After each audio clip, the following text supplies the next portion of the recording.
Welcome back, everyone. I'm the Gooch. Today we're going to be doing G.I. Joe Classified number 173, Sergeant Slaughter and Mercer. Welcome to the Cobra Report.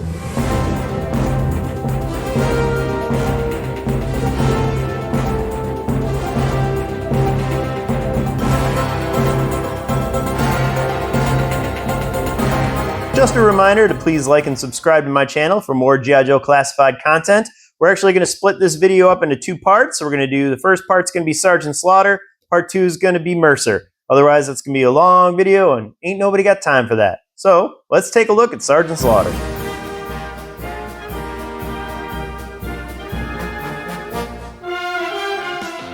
All right, so before we talk about the figures, we got to look at the box. Here you go, standard window packaging, Hasbro. The G.I. Joe symbol, Sergeant Slaughter, Felix, Mercer, Stratton. I don't understand why sometimes they give them names, sometimes they don't give them names. Be consistent. That's all I'm asking for. All right, sides, we got all these symbols that don't mean anything to anybody. Some box art. This is some terrible box art. Sarge looks okay, but Mercer just looks awful. Not sure what's going on. This is more like the cover girl and the Flint one where it looks like it might be AI. Hasbro swears it's not AI, but they refuse to name the artist of it, which is questionable. The back, you see them in action mode. Again, you got Sergeant Slaughter. We got to talk about this. Mercer. What the hell is this? They look like they took a picture of him while he was sitting on the toilet, just like trying to force one out. This is awful. It's like whoever designed Mercer just really does not like Mercer and wants us all to know. So, again, Sarge looks pretty cool here. Mercer, not really sure what's going on. But regardless, let's take a look at the figures, all right? All right, so here he is out of the box. Comes standard with the whistle in his mouth, the sunglasses on, and the drill instructor hat. Does come with a lot of really great load-ups. So he's got this grenade launcher looking thing. He's got what looks like another rifle. I'm not a military guy, I apologize. I don't know the names of any of these guns. I don't know if they're real or not. They do have removable clips, which is cool. This one has this, I think it's a suppressor. It comes separate, it's not part of the rifle. So I don't know if it's meant to be on there or if it's just an actual suppressor. Another one, this looks almost like a shotgun slash rifle. It's got the bottom part here. I'm not sure what it does. Again, not a military guy, I don't know. Removable clip. Alternate hats, so he's got the beret. This is a reuse. This is Stalker's beret. He's got the army hat, more reuse. This is a leather neck. Does have his baton. He's got a revolver. This is a nice touch, the nice little revolver. Does have different paint on that one too. So these guns all do have different paint.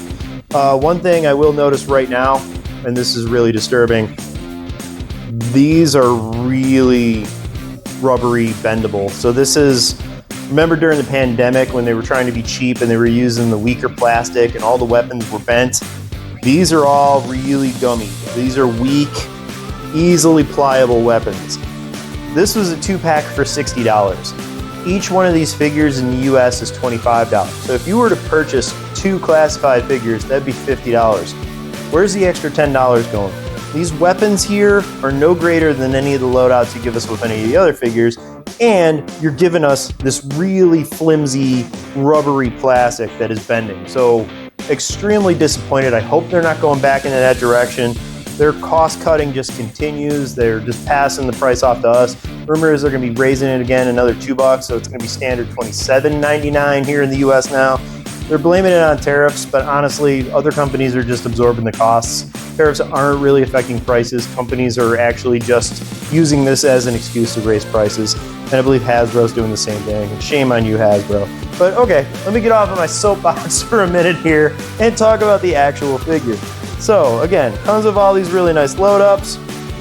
Alternate head sculpt, so he does come, this whistle is sculpted onto his face. So the whistle is not removable. You saw the glasses just popped right off. They fall off really easily. That's a common problem with a lot of these figures. It's nice that they're removable, but they're easily losable. They pop off super easy. So we're gonna take his head off here and replace it with the other one. This one does not have the whistle. This one's just got like a mean mug to him. He's just like all grumpy. It's a really nice sculpt. I really enjoy it. You can do it with the army hat. He's got his beret. I actually really like them with the beret. I think it's nice. The color goes well with the olive, which is really cool. Or then again, you can put his drill instructor hat on. This is the original drill instructor hat. They just changed the colors of it slightly. This entire sculpt is reused. This is heavy duty. This is heavy duty sculpt. So in addition to them giving us these flimsy rubbery weapons, they're also giving us a lot of reuse. So this is a bit concerning. He does have the nice bandolier here of the weapon, of the bullets going around. Grenades, these are sculpted on. I don't particularly care for the color of them. I just think the color is just a little bit too green, I guess. They should be almost like greenish brown for a grenade. I don't know. The belt is sculpted on. A lot of the belts are a separate piece, but this one is sculpted on. Some really nice detailing on the belt. You can see the patches, or the pockets. It's got straps, it's got buttons. Some really nice detailing. His chest, the pockets are sculpted on, so he does have the buttons there, the flaps. Nice wrinkling along the chest. The torn off sleeves is a really nice touch. Again, that's heavy duty. Just absolutely ripped. Dude's got huge muscles. He doesn't really have a ton of veins. He does have a little bit of veins poking out, which is a really nice touch. So we'll talk about the pants a little bit. These are just your standard cargo pants. Does have a couple pockets here in the front that you can barely see. Does have two on the sides too. They're also covered up by his holster and the sheath. So he does have the holster here for the right for the revolver. I'm going to put that on. Revolver, again, really flimsy. So that one fits right in there. Then we're going to go with his knife. Okay, I'm going to put his knife in. Ooh, interesting. So, okay. I don't know if this is a design flaw or if this is just mine came damaged, but the top of the sheath is dented and this knife will not fit in there. The slit is very, very thin, and with the dent, it's just not going in. So I can't get the knife in. And again, this is a super flimsy knife. That thing is just, if I try, I'm gonna snap it in half. Or maybe not snap it in half because it's basically just rubber, but it's just not going in there. So anyway, it's got the sheath. This is a really nice sheath though. It does have this nice leather detailing to it, the nice stitching around there. Go back down to his boots too. Similar, it's the same color with the belt around there, the holster, the sheath. His shoes are all the same color, which is a nice touch. It does have some really nice stitching here, and then the laces. So these look like nice actual leather combat boots. One thing I don't like, while I am a fan of the camouflage, I don't really like the white specks. I don't really understand what purpose that serves. And then they're mostly just on the front and on the back. They really don't wrap around on the side. If you're wearing camouflage pants, you've got camouflage all over the pants. So they should have maybe put it so they're wrapped around the sides a little bit, which would have been a nicer detail. But overall, I like it. Just really choice with the white. So okay, let's talk about his articulation. So his arms do go all the way up. So nice. Some of the other ones, they don't quite go all the way out. Like I said, it's almost like Randy from A Christmas Story, where they just kind of stay right there, don't go all the way up. These ones do go all the way up, so that's nice. They go all the way up, all the way out. You can pop it this way. They do swivel on the bicep, so if you want, you can move them out either way like that. Nice loose joints on the elbow. He does have a watch. This one does not have time on it. A couple of the more recent figures, they do have watches, and they have that nice little detail where they put the paint app of the time. Would have been nice to have that here, but they did not do that. So really great articulation of these arms. Nice little wristband here. The wrists bend either way like that. He does come with alternate hands. I'm not going to mention them here. I mean, you know what to do with the hands. You pop them off, you put them on, it gives you more details. Because this is a 2-pack, all the hands are shoved on the bottom of the box. I don't know whose hands go with whom. Same thing with the knife. I'm assuming this knife is Sergeant Slaughter's. Maybe that's why it doesn't quite fit in the sheath, because it could be Mercer's, but it would be too big for Mercer's.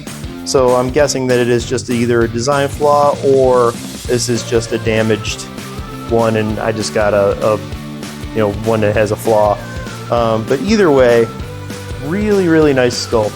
Like I said, this is all reuse. It's heavy duty. Heavy duty, however, it's a great sculpt. So not really complaining too much. The face is fantastic. I'm gonna go get the original one and we'll compare them side to side. So here's the original Sergeant Slaughter. As you can see, very similar faces. It is slightly different. So this face almost looks like he's on Ozempic. Whereas this one, if you've actually seen Sergeant Slaughter in real life, he's got kind of a chubbier face. He's got that big chin. They toned down his chin a lot in this sculpt. The original one has a slightly chubbier face, whereas this one is just more muscular and mean looking. So I do like that they toned down his face a little bit, because, I mean, the actual human being who plays Sergeant Slaughter, even though he is a big, giant wrestler, he's kind of doughy. He's not ripped. If you ever look at him, he's got kind of like a gut. He's got a dad bod, really, but they made him jacked as G.I. Joe. So I like that because it's more realistic. If you're going to be a drill instructor for G.I. Joe, you should be absolutely jacked, which is cool. So again, reuse on this one. This one is heavy duty. This one is roadblock. So this is the roadblock from the waist up here, just repainted. But either way, I think they both work. Now you'll notice that Sergeant Slaughter has grown a few inches in the last couple of years. This new one, the heavy duty sculpt, is actually quite taller. That's one of the issues with this 2-pack that I have, is Mercer is considerably smaller than Sergeant Slaughter. So here he is. Here's Mercer compared to Sergeant Slaughter. Why is he so short? Mercer and Sergeant Slaughter, Mercer in the comics and the TV show is a giant. He's huge. He's like 6'5", 6'6". I don't know exactly how tall he is, but he towers over all the other characters. And here he is dwarfed in comparison to Sergeant Slaughter. If anything, they should have reversed the two body sculpts, and this should have been Mercer. You could have done this, put a red vest over him, still had the ripped off sleeves, which would have really worked, and it would have been just as effective, and it would have actually probably been more effective because he would have been the giant that is supposed to be Mercer. In fact, if you see here, is just slightly taller than General Hawk, and General Hawk is like 50 years old. So you've got a guy in his prime who's the same height as General Hawk, who's 50 years old and starting to shrink, and he's supposed to be giant. He's supposed to tower over him. So that's a little bit disappointing on the Mercer part, but we're going to review him in part 2, so there will be a link at the end of this video to him, or you could just go to my channel for more videos and check it out. Okay, so we're back to Sergeant Slaughter by himself. Again, really great figure. I like him. So what's cool too is you have all the alternate ways of, you know, carrying him, however you want to present him. You could do it with the whistle in his mouth and different head sculpts. You can have sunglasses on, sunglasses off. It's up to you. I am disappointed he does not come with a backpack. Where is he going to put all of these weapons? He doesn't have anything for his baton, so there should be a loop somewhere on here for the baton. And part of the problem with reusing so much is that this was made for heavy duty. It wasn't made for Sergeant Slaughter. They turned it into Sergeant Slaughter as an excuse to get us to pay $60 for a 2-pack by just repainting him. But it wasn't intended to be Sergeant Slaughter. So they never sculpted a loop on here for the baton. And that would have been a really nice touch if there was a loop, or the belt could have been separate and would have been attached. But again, there's no backpack. There's no way for him to carry any of this weaponry. And this is a lot of weaponry. This stuff's heavy. He's not just gonna, yes, he's giant, he's jacked, but you know, in reality, if this were an actual person, if you ever see actual military, they have clips where they hold the gun and it's kind of clipped to their vest, because these things weigh a ton. Guns are extremely heavy, and even though he's ripped, he still has to have something to store his weapons on. So a little bit of a disappointment. I know they have had, you know, Sergeant Slaughter has come with the backpack, or not the sack, you know, the rucksack, where you can throw all of his weapons in. This one does not come with that. But otherwise, I think he's a really great figure. I don't care that it's a lot of reuse. I think that it works, which is nice. So if you're going to reuse, do it properly, and this is done properly. So even though it is a lot of reuse, and it is a character that we've had before, it is presented to us in a completely different and unique way, which I really enjoy. So overall, I'm extremely satisfied with this figure, Let me know what you guys think in the comments. Did Hasbro do a good job? Do you prefer the original or do you like this one? How does he compare to Mercer? And again, make sure you check out my Mercer review. You can see that at the end of this video, or go to my channel to check out any of my other reviews. Thanks for tuning in, everyone, and we'll see you next time.